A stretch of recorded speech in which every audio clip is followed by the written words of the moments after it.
Well, good morning, everyone. I am not only honored you're here, I'm just amazed that you got up this early. I sit on the board of a company called True Value Hardware, and they hold all their meetings between 6:30 and 7 in the morning, and I ask them, why do you do that? And they say, because that's when the store opens. And so that will tell you that I'll be starting to wake up around 10:30 this morning when our restaurants open. So bear with me if I'm on the sleepy side. I love to have the opportunity to talk to business leaders. This is my passion. I think there's nothing more important for our times and our world than to develop the future business leaders that will take care of the business entities that we run in the U.S. and around the globe. In fact, one of my favorite quotes is from a theologian at Princeton who, in the headline of one of his great articles on moral business, he says, increasingly, business leaders will be the stewards of our globe. So I think it's quite profound and important to grow ourselves as leaders, and I just honor you for getting up in the morning for personal growth. In that sense, I hope I can contribute in some small way to your development as leaders. I want to start this morning with a brief introduction of some important people in my life, and that would be this group coming up on the screen. This is our family. It's the prettiest picture we have of us, so that's the one I brought. You'll see my handsome husband of 31 years, Chris, next to our daughter Tracy and her new husband Zach, who's the best thing that's ever happened to Tracy. Then Katie, who's a senior at Hillsdale College, and Katya, our adopted daughter from Russia. These people are essential to my life, and they're the reason I'm able to get up every morning, come do what I do. I think it's important to say as a leader that family is essential to my life, particularly for women leaders. I never, ever contemplated not having a family. This has been part of my plan from the very get-go, and it is by far the most important and rich part of my human life on this earth. So had to make an introduction of them. Family history is also important in my story. So next I'll tell you about a couple of important people. This is Max and Margie, my parents. No, I was not an only child, but I wanted to be, so this is the picture I brought. Max and Margie were fabulous parents. They did a lot of things I'm going to tell you about today to instill the premises, the values, the principles that are in the lives of their 4 children. And I would tell you that without them, without my grandparents, without my great-grandparents, who instilled a lot of great leadership lessons in us, we would not be where we are today. They were essential ingredients in this recipe for leadership. So I share this not with any self-interest, but I just think it's interesting that the 4 children that they raised are now 4 CEOs. Looking at their pictures next, these are my siblings. Beth runs a large software company that she founded and just recently sold to Cerner. Laura runs a hospital nonprofit in North Carolina, and David runs a water engineering company out of New Jersey.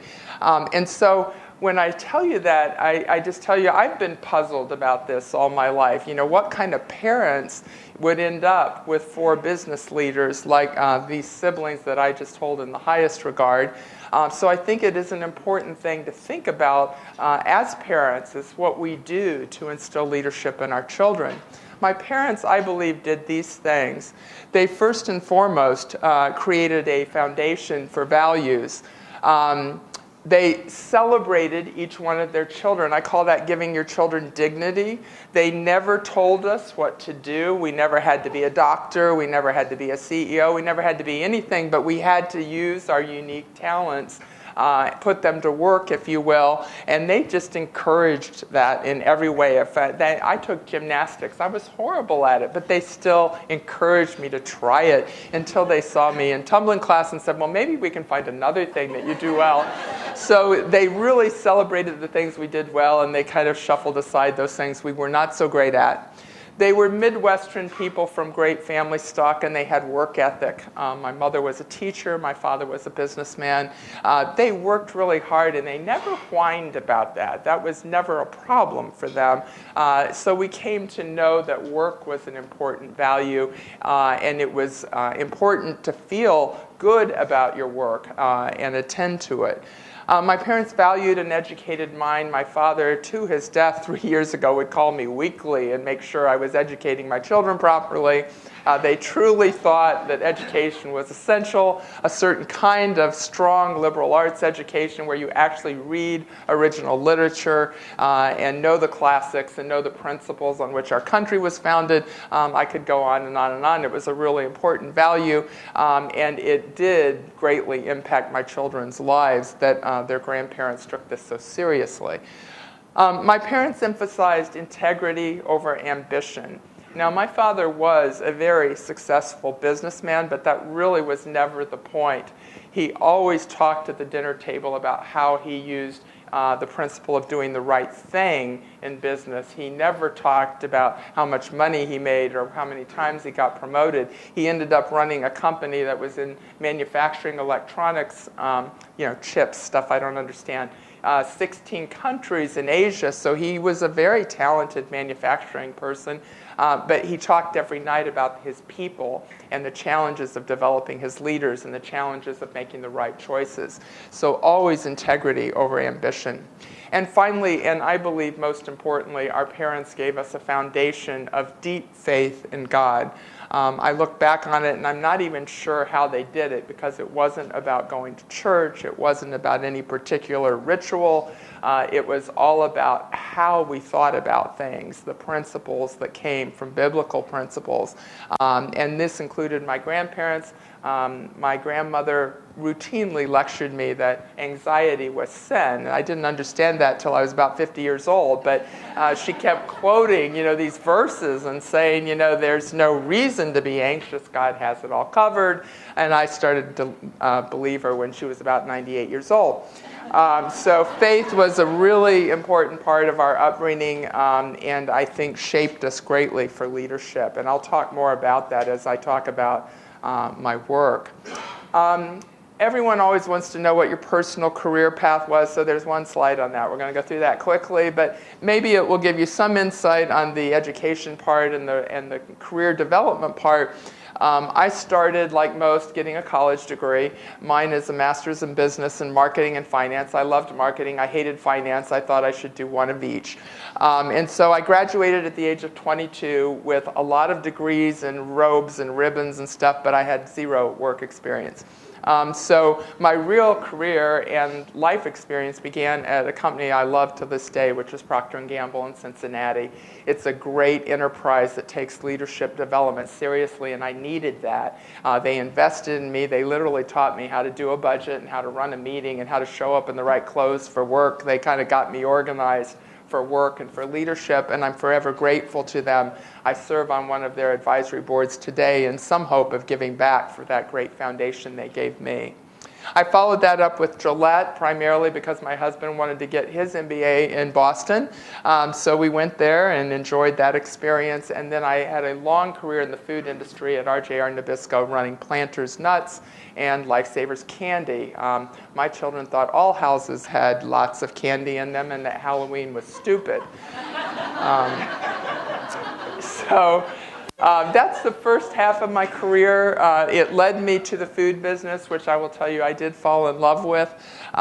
Food has a wonderful combination of art and science in it, which my brain likes a lot. I have the right and left thing going on, and I like the creativity and the science that come with food. But I like the pace that comes with retail. So I made a big career shift into the restaurant industry halfway through my career, starting with Domino's Pizza, where I worked for the founder, Tom Monahan, who taught me everything he knew about running restaurants, and that was a lot. He was a very smart man. He also was the first CEO I worked for that brought his values and his faith to work every day. He spent just as much time counseling me on good manners at the dinner table and my faith journey as he did the marketing of the brand Domino's. And so I learned a lot from Tom about leadership. Followed that up with an opportunity to become president of KFC Restaurants at Yum Brands, which was my first senior leadership responsibility at Yum Brands, and I think this is important. I learned mostly what not to do as a leader, and it actually was the most shaping of my leadership experiences. So I'll talk about that a bit more this morning, because I think sometimes we think we learn all things from good. Sometimes the best things we learn are from those things that don't go so well. Long story short, I landed here at Popeyes, and I'm going to spend a few minutes telling you the Popeye story this morning, because it's been a pinnacle career experience, kind of bringing all things together about leadership and how it works and how to deliver results. So I want to set up this story this morning with a little bit of background on Popeyes. Popeyes is a company with 2,060 restaurants, maybe a couple more opening this morning. We're in 25 countries, 45 states in the U.S. We are currently one of the fastest growing restaurant chains in the fast food space. That is a new thing for Popeyes. We're 40 years old, but 5 years ago the brand was on a downturn and not on track to become successful for another 40 years. So as we celebrate our 40th anniversary this year, we are much better poised for success. So I want to give you just a little bit of history of Popeyes in case you're not from Louisiana. So Dwayne, if you would show our little video, we'll learn our background. In 1972 in New Orleans, Al Goldman opened a quick service restaurant by the name of Chicken on the Run. It was an appropriate name because in a few short months, this chicken would run out of town. It seems you can't sell ordinary fried chicken in a city known for big flavor. Al realized very quickly that if he was going to impress the flavor-loving people in New Orleans, he needed a recipe with some spice to it. And since he was already experimenting with a Cajun chicken recipe, he decided to try it again with a brand new chicken and a brand new name. Contrary to some belief, he did not name his restaurant after a cartoon character who lived on spinach. No, Al was a big fan of the great Gene Hackman movie, The French Connection, and his cop character, Popeye Doe. So in June of 1972, Popeyes opened its first door in the suburb of the Crescent City, and Al had a winner on his hands. His new slow marinated chicken was just what those flavor-loving people in New Orleans wanted. And Popeyes was off and running. Over the next dozen years, we opened our first franchise in Louisiana. We created Love That Chicken from Popeyes, and we opened our first international location in Toronto. In 1985, there were 500 Popeyes locations in the U.S. Popeyes was a national player, and we proved it in '87 when we beat Church's and KFC in a nationwide taste test. And Popeyes launched America's fried chicken chain, the spicy taste that can't be beat. By 1989, there were nearly 700 Popeyes, including locations in Canada, Asia, and Central America. And 3 years later, Popeyes entered a whole new era of growth when America's favorite chicken company moved brand headquarters to Atlanta. 1997 marked the 25th anniversary of Popeyes and the return to our Cajun roots. We celebrated with a new restaurant design and menu to reflect our New Orleans heritage. Over the next decade, the awards really rolled in. Among them, the nation's Restaurant News Menu Masters Award. Entrepreneur ranked us as the #1 chicken franchise, and we won the Gold Choice in Chains Award. In 2008, we decided to remind the world that Popeyes has a whole lot of Cajun love. That year, we changed the whole look of the brand with a style that emphasized our Louisiana culinary roots. Convinced that truly great tasting food requires slow preparation, Popeyes called out its Louisiana heritage. And then in 2009, we kicked off a national advertising campaign featuring a real-life spokesperson with an attitude. And of course, is our sassy, intelligent, mad food speaker with a personality that lets it tell it like it is about our unmistakably authentic taste. In 2010, Wicked Chicken won the nation's Restaurant News Menu Masters Award, and Popeyes took top honors in the National Taste Test when Popeyes bona fide chicken beat KFC's original recipe fried chicken. And we told the world about it with a huge event in Times Square, a full-page ad in USA Today, and more national television. 2011 marked the opening of Popeyes' 2000th restaurant in Memphis, Tennessee, and we created our highly successful new Rippin' Chicken and Dippin' Chicken. But the real excitement is happening for our restaurant guests. as we start to bring it all together with our brand new LK Plus design, bringing that authentic Louisiana feel to our restaurant.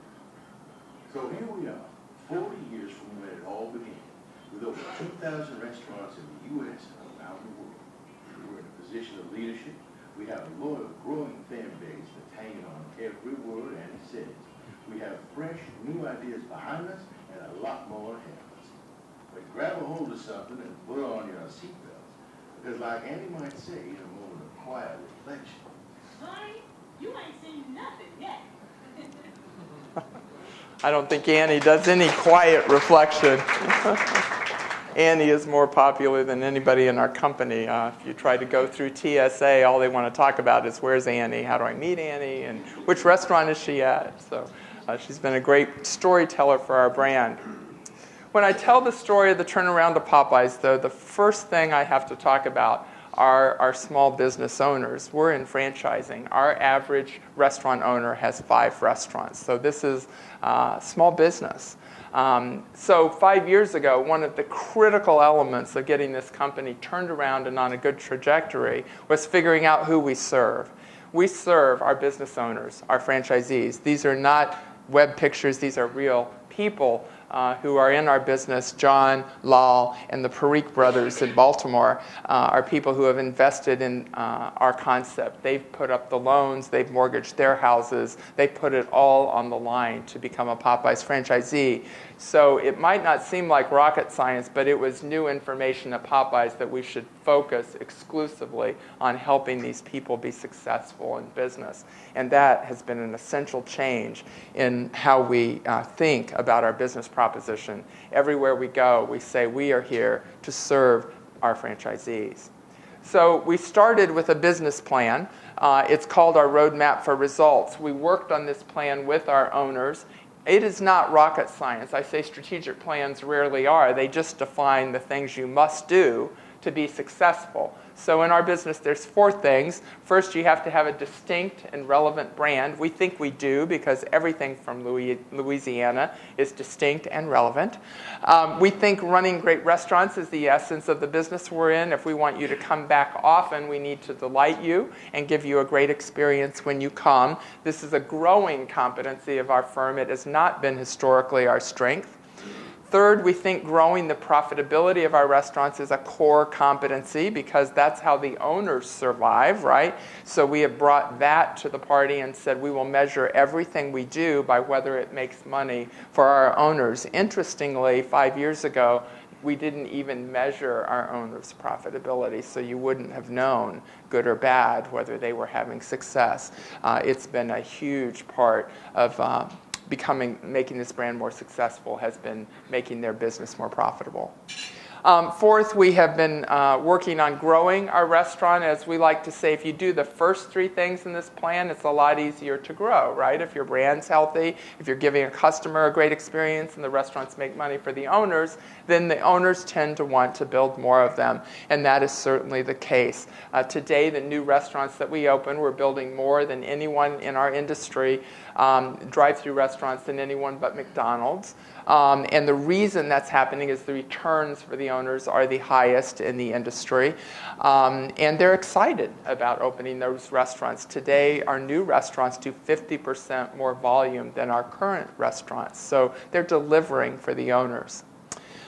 Next, the thing I'm going to spend the rest of my time talking about is what we call our 5th pillar of our roadmap, and that is creating a culture of servant leaders. It's how we develop leaders with certain purpose and principles in mind so that they can sustain the performance of our enterprise over time. Our leadership team does not want to be a one-hit wonder team like most are in our industry, to be honest. We would like to actually leave a team intact that's capable of sustaining these results for another 40 years. So, the business result chart. I have a good friend who says this: up is good, down is bad. Okay? Up is good, down is bad. That's all you need to know about this chart. Our unit volumes are growing and have been for 5 years. Our guest delighted scores, the ratings of our guest experience, are up fabulously 30 points. Our restaurant operating profit for our franchisees is up every year in absolute dollars that they take to the bank and that help them put their kids through college. And finally, as I said, our new unit growth, once we got through the terrible recession and the lack of lending, is now back on track to be industry-leading. Growth rates this year will open between 140 and 150 restaurants globally, 90-ish in the United States. So the point here is that the way we've done business has delivered financial and business success, okay? So now I'm going to stop talking about the success and talk about how we do it. I think that's far more important. But before I do that, I want you to know we're in these 25 countries. We're all over the globe, the Middle East, Southeast Asia, etc. The one fun thing about Popeyes is that it travels well. Our food is the best proteins in the world, chicken and seafood, if you go to the next slide. Rice is a predominant side dish, and spicy is the flavor everybody would like to eat. So you will see us delivering these expansive, positive business results in countries around the world. About the only thing international people don't like about our brand is they're confused by the biscuit. They call it a scone. So we're working on that. So as I said, the most important thing is not what we've been doing, but how we work together to get the job done.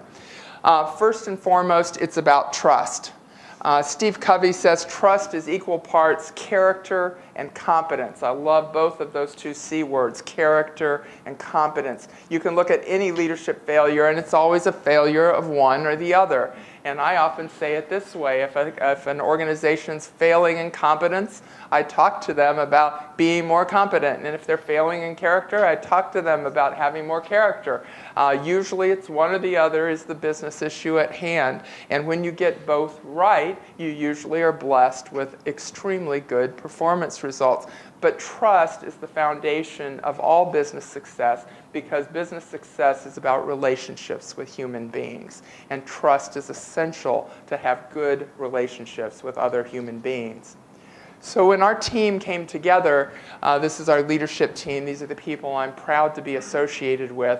We went off-site like you always do. You have a retreat. And we said, what do we want to stand for? What does our leadership model look like? And it was the how we lead that became the driving force. We said we want to be servant leaders. We actually Googled it to make sure we knew what it meant. It happened in the meeting. I like to tell true stories. We Googled it and said, what would that be? What would we have to do to be known as servant leaders? Because we thought, we're in the service business. We serve a lot of iced tea. We serve a lot of food. It seems like that ought to be our leadership model. But we had to educate ourselves on what it was to think about how we would develop it. So this is how we think about it. Robert Greenleaf is the thought leader in servant leadership. He developed this idea a long time ago. It's not a new idea. But he said at the extremes, there's basically two ways to lead. One he called leader first. The other he called servant first. Leader first, as it says, is all about me, the leader, right? Me, me, me.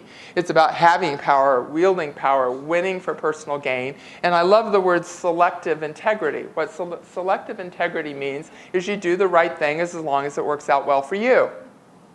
Have you met these people, right? They do the right thing as long as it works out well for them. So I usually show a picture of Donald Trump right about now.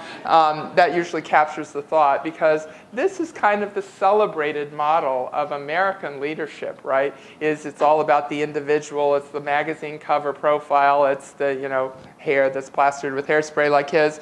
It's about jets and power and having things. And I always find it interesting that he has to pay people 50% above market salaries to work for him. I kind of think that says it all. His two most famous words are what? You're fired. So I always ask high school students about, would you like to work for him? And they always say, yeah, he's in a great business, gambling, jets, etc. I said, well, what's he famous for? And they say, you're fired. And they say, well, maybe not. So at the other extreme, and I say extreme because servant leadership is something you can only aspire to. You never get it right, okay? You never reach perfection, because it's coming to terms with the fact that it's actually not about you at all. It's about those that you serve. And that for human beings is a daily problem. Okay? We still have a lot of 2-year-old in us when we wake up in the morning, that me, me, me thing, and we have to shut it down to serve others. So this is a conscious decision. You make it daily, you make it in the hour, to share power with others, to help people reach their goals, to have a win, but for the people and for the enterprise, not for self. And moral integrity defined as you do the right thing no matter what the consequence or outcome. You do the right thing no matter what. So this is what we aspire to be. Robert Greenleaf gives you this as a test. I keep this on the Post-it note stuck to my PC. Are the people better off as a result of your leadership? I really think it's the only test you need as a leader, is to get up every day and make sure that the things you do today actually leave the people better off tonight than they were this morning. It's a very high standard. It's very aspirational. I do not get this right every day, and nobody does, but it's a great challenge and a great standard to aspire to. Some of you are probably numbers people and need proof points. When I talk about servant leadership, most people go, oh, soft, very, very weird. Can't deal with that. There's actually some math behind servant leadership. The first great bestseller book about it was From Good to Great. Jim Collins said he was shocked, MIT researcher, when the numbers showed that the CEOs with the best financial performance had names that he did not know. Okay? He thought he would know all the smart people in business, and these 10 people were people he didn't. So he was shocked that they were humble, quiet leaders. And this became my favorite quote from the book. They are not softies. They have a terrifying ambition and will. The only difference is it's for the people in the enterprise, not for themselves. So he was the first mathematical proof point to say this is actually good business. There's a second one that's less well known. An author named James Sykes, who wrote the 7 Pillars of Servant Leadership, looked at companies who declared to be servant-led, and those are listed on the far right: Starbucks in our industry, Herman Miller in furniture, Service Masters, that's your lawn and maid services, etc.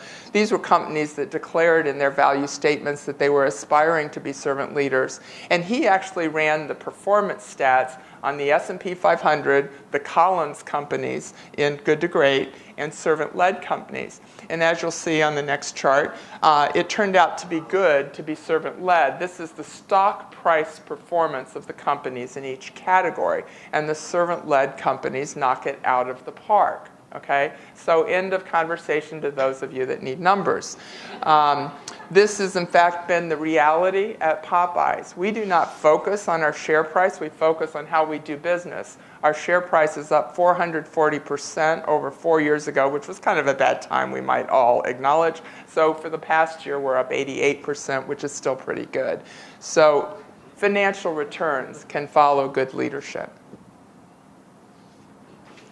Okay. So how do I define servant leadership? Simply said, it's just service over self. A friend of mine calls it leading for the sake of others. That's what servant leadership is. James Hunter defines it as the skills of influencing people to enthusiastically work towards goals identified as being for the common good, with character that inspires confidence. I like this definition particularly because every one of us is a leader by this definition. It doesn't require title. It doesn't require direct reports. Each of you has the opportunity to lead in your work, in your home, in your community. If you think about it this way, you are a person given opportunity for influence. You're given the opportunity to enthusiastically work towards something that's important, whether it's raising your children or whether it's a community event or whether it's in the workplace. So this is the leadership definition that I teach to, with a particular emphasis on the character part. As I said, I'm kind of tenacious about the topic of what servant leadership is, because servant leadership is the highest, most aspirational performance kind of leadership. It is not soft. It is not weak. It is about tough love. And the reason I say that is because servant leadership is a very high standard, hard to deliver against day in and day out. And if you take it seriously, you challenge your enterprise to deliver its very best for the people and for the future. As I like to say, there are no companies with declining sales that are serving the people very well. Okay, so performance is a character trait. Performance is part of servant leadership. Holding people accountable is a part of servant leadership. If you care about your leaders, you do care about setting expectations and holding them accountable and helping them grow towards better and better performance. And then I would say at the end of the day, there's no better competitive advantage than the quality of your leaders. So I can think of nothing more important to do than to develop leaders. At Popeyes, we decided after 3 years of getting the business off to a good start that we would actually write down our purpose and principles as a team. And we have done this, and we have a plaque. If you've been to our offices, it's actually in all the offices. There's a plaque in every one that says, this is our stated purpose, and these are the principles about how we work. What's important about this is we didn't write them down first. We did it first, and then we wrote down what we did. If your company has a plaque that you don't do, it doesn't mean very much. Okay? So we simply wrote down the things that we thought were contributing to our success so we could codify it and teach it to future generations of leaders. The first part I probably explained sufficiently, that our purpose is to inspire and develop servant leaders who achieve superior results. Our principles are distinctive to our company. First, we're passionate. We think the things that you do you should care about, have some emotion about, some zeal. We're okay with passion. We're even okay with some emotional conversations because passion yields some very good outcomes. Listening skills. Robert Greenleaf says servant leaders are first and foremost listeners. You can't, in my opinion, lead if you don't listen first. It's your source of information. It's your source of truth that allows you to work on the right things. So we talk about listening carefully and learning continuously from our work, taking feedback, taking it seriously. This is essential in franchising. Our owners have real and important feedback for us on a pretty regular basis. We're planful and fact-based.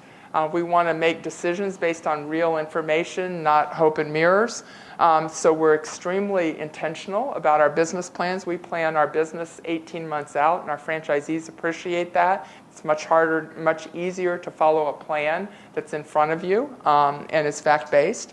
We're developing our competencies in coaching and developing leaders. This is not our strong suit today, but we're getting very intentional about how we're going to bring forward the future generations of leaders in our franchisees, our owners, and in our restaurant teams. This is the biggest area of strategic investment for the company today. Finally, we're personally accountable. We show this as a puzzle piece, as the visual. We hope that each person understands their part of the puzzle and agrees to deliver their part of the puzzle. That's what makes an enterprise successful, is we each do our part and take accountability for it. And finally, we value humility, and then we say, as soon as you say you're humble, you've just messed up. And we routinely trip on this one, to be perfectly honest, and we tease each other about it. But it does keep the word in the room so that we can aspire to put ourselves in a less important position as we lead. So I want to provoke this thought in you this morning. What are your purpose and principles? The way I say this at Popeyes is, I could do a lot more with you as a leader if I knew where you were coming from. If I knew what your purpose is for coming to work and what your values and principles are and how they connect to the enterprise, then we could probably grow your career and your capabilities well over the next few years. If I don't have that information, I'm working in the dark, and I might not be a very effective developer of you as a leader. So we actually are asking each one of our leaders to go through a process of developing their personal purpose and principles. It's not all that hard, so I'm going to show you the one-page slide we give our team members that you can use in your own life. We ask them to look back over their life experiences and draw out of that the patterns and principles that come from your life experiences. Much as I showed you today, the impact of family on my life, very important value. My father was a very important figure in developing my leadership principles. You have people in your life who have contributed to who you are today. You know who they are. You know how they've influenced how you think.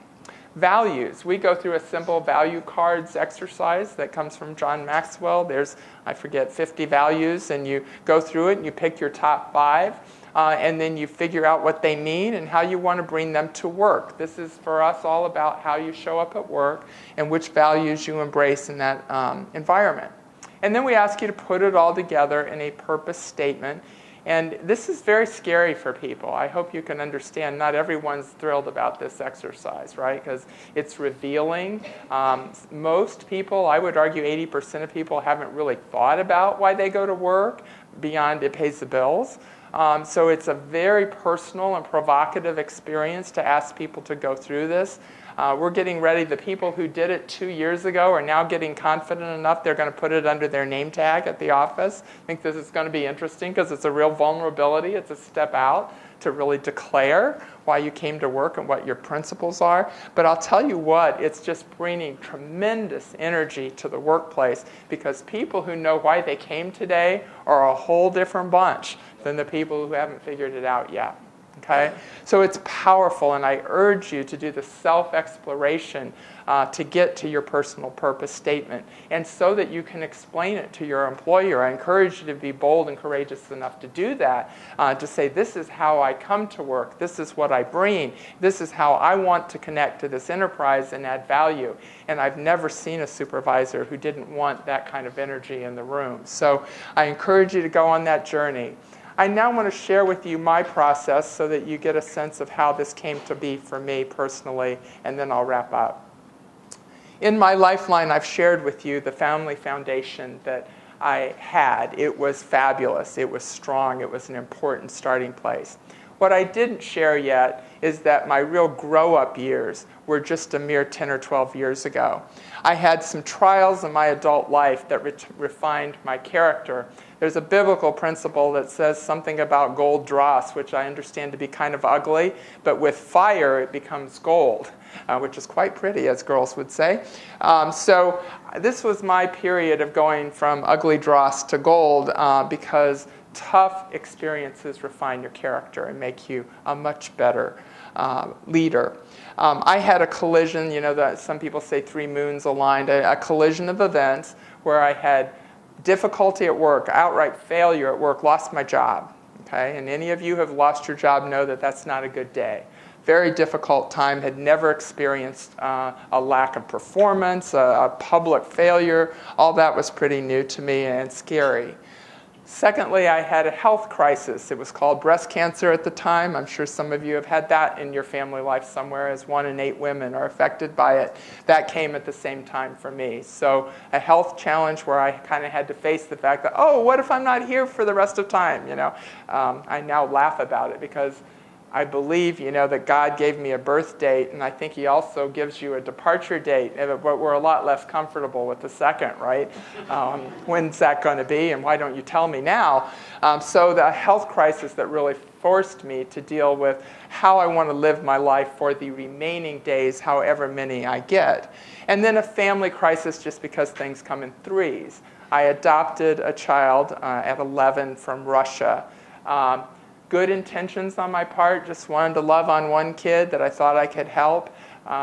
She came with a lot of tragedy in her life, a lot of emotional scars, and she turned our lives upside down. And frankly, she continues to turn our life upside down.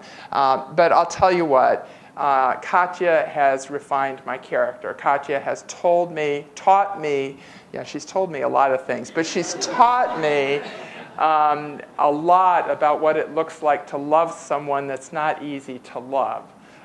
Katya's a difficult child, an in-your-face kid, and mostly rejects everything about you. So through relationship or attempt at relationship with her, I have become far more attentive to those who have struggled in their life, who are broken in many ways, and who each day find it difficult to build good, safe, healthy human relationships. So I would not be where I am today as a leader without Katya in my life. So there's 3 trials that kind of have really made me who I am and allowed me to organize my values in this order. First, God is first, because it's not about me. And I'm just going to read you this quote because it just says it all better than I could. It's in the first paragraph of Purpose-Driven Life. It's not about you. That was a wake-up call for me. The purpose of your life is far greater than your own personal fulfillment, your peace of mind, or even your happiness. It's far greater than your family, your career, or even your wildest dreams and ambitions. If you want to know why you were placed on this planet, you have to begin with God. You were born by His purpose and for His purpose. End of story. That was really important for me to get straight in my life. It brought me to the idea that when I'm at the end of myself, I'm really in service to my God, and that works out a whole lot better than me thinking I've got it all figured out. So first, God, it's not about me. Second, I've described to you the importance of family, and I believe we each are called, if we're given children to raise, to prepare them for the next generation. Calling, working for the benefit of others, as we've talked about today. Integrity, doing the right thing. Dignity. I believe every person I come in contact with has a life purpose, and that my job is to find it with them and give them the opportunity to serve with dignity. And finally, making a positive difference. Legacy is not about me. Legacy is about having an impact on the lives of others, that they might know a little bit about what you've learned in your life and spiritual journey. That today is the value scheme that is behind everything that I do. You have to get really old before this becomes clear, so if you're struggling with these things, it's very normal. They say your 50s are the best years because you kind of sort this all out. I'm 56, so I'm ahead, right? So don't fear that if you haven't figured this out yet. It comes with life experiences and that refinement process. You will get there, but I encourage you to explore it. I'll land this conversation with my personal purpose statement, which by now I think you pretty much understand. It's to develop purpose-driven leaders who exhibit competence and character in all areas of their life. And I hope that in some small way this morning I've contributed to your development as a leader. I've recently started a conversation on leadership in a blog and Twitter and Facebook account. Twitter and Facebook, because I have children, they said you have to do that. The blog I actually understand. And I write about leadership weekly and offer that up to you as a place where conversations can occur about a different kind of leadership model, the model of servant leadership. If that's valuable to you, I encourage you to come visit the blog. In closing, you have an opportunity at the end of this breakfast today, and that is to participate in something called a leadership group. I want to encourage you to participate in a leadership group to discuss these kinds of things. I think there's nothing more important than coming alongside other people and talking about your values and your work and how it all comes together. The first ones are around integrity, which I can't imagine a better value topic to talk about than integrity in all that we do in the business world. I've given the organization some thoughts, personal thoughts, to share in those small groups about how I think integrity matters in the workplace, and I hope that in small ways that will encourage some very interesting discussions among you. So Randy's going to tell you more about that, but I just want to encourage you to participate. With that, I thank you for your attention. You've been a pleasure to speak with this morning, and I'll be hanging around afterwards to get to meet you personally. Thank you very much.